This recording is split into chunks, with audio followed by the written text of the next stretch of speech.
Hey, before we get to the main topic of this video, which is me trying to make sense of what might not make sense to a lot of people when it comes to old school Dungeons and Dragons and dungeons, let me mention that there is a guy known as Glenn Hallstrom. He's been doing YouTube content for years, and right now he's in a really bad way. I can't imagine what his family is going through.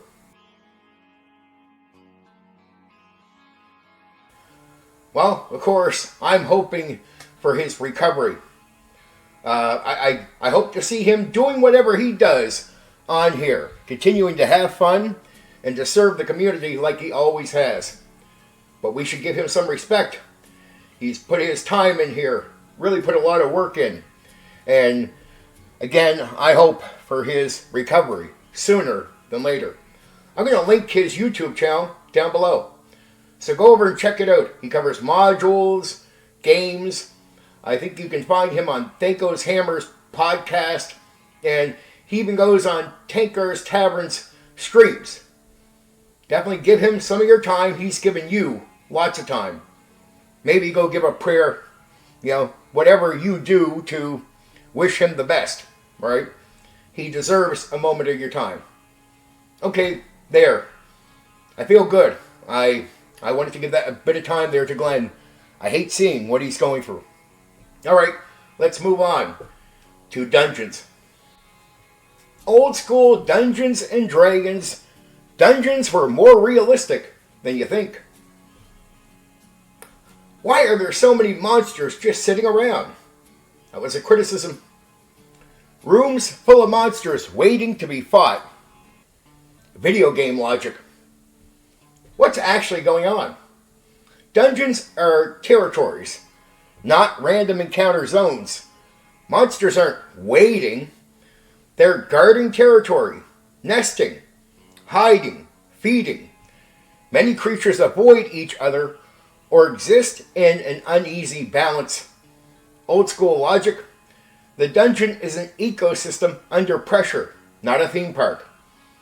If players make noise, the dungeon reacts. Wandering monsters exist for this reason. Reality comparison. Think of it like a ruined city full of gangs, animals, and squatters. Why doesn't everything attack at once? That's the criticism. Why doesn't the whole dungeon rush the players? What's actually going on? Dungeons are dark, maze-like, full of barriers. Most creatures don't communicate well, don't want to die, don't trust each other. Old school logic, information spreads slowly. Fear and self-preservation is what is going on. Reality comparison. Even in real warfare, units don't instantly coordinate without structure. Why are there traps everywhere? That's the criticism. Who builds traps in random hallways? What's actually going on? Traps exist for specific reasons. Protect treasure, control movement, defend territory, punish intruders. Old school logic. Many dungeons were tombs, fortresses, wizards' lairs. These are exactly the places you'd expect traps. Reality comparison.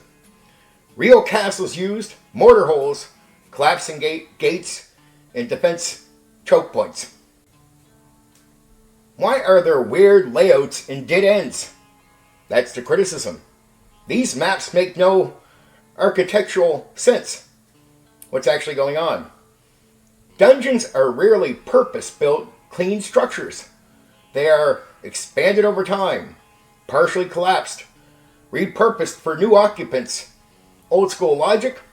A dungeon is layered history, not a blueprint. Reality comparison. Real ancient structures, catacombs, ruins, cave systems are messy, confusing, and inconsistent. Why is there treasure just sitting there? That's the criticism. Why hasn't it been taken already? What's actually going on? Treasure is usually guarded, hidden, cursed, forgotten. Old school logic. If it was easy to get, it would already be gone.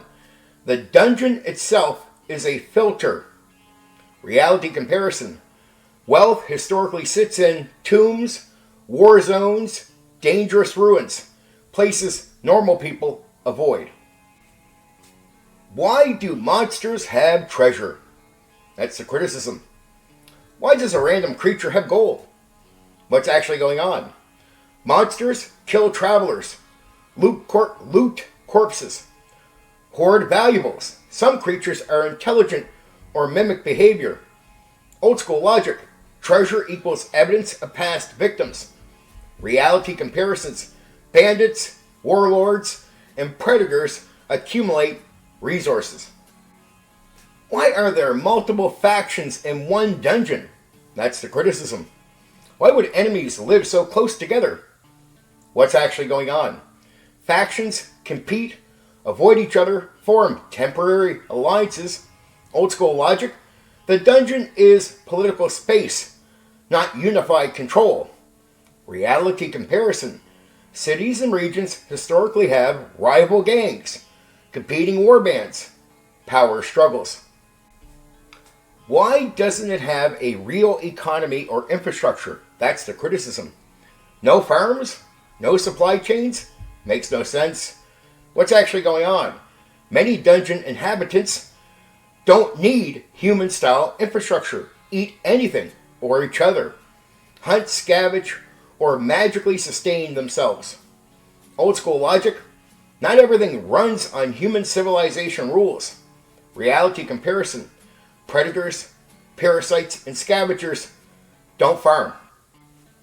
Why is it so dangerous? That's the criticism. No place could be that diddly and still exist. What's actually going on? That's the point. These places are failed locations or intentionally lethal zones. Old school logic. Dungeons are where civilizations die. Evil took root. Magic warped reality. Reality comparison. Some real places are avoided entirely because they're too dangerous. Modern players look at dungeons like, this should function like a believable modern building. Old school D&D treats dungeons like a hostile, layered, semi-natural environment shaped by time, danger, and conflict. That's the difference. Old school dungeons weren't unrealistic. They were pre-modern, hostile, unstable, alive, and most importantly, they made sense for a world where survival isn't guaranteed and nobody is coming to clean things up.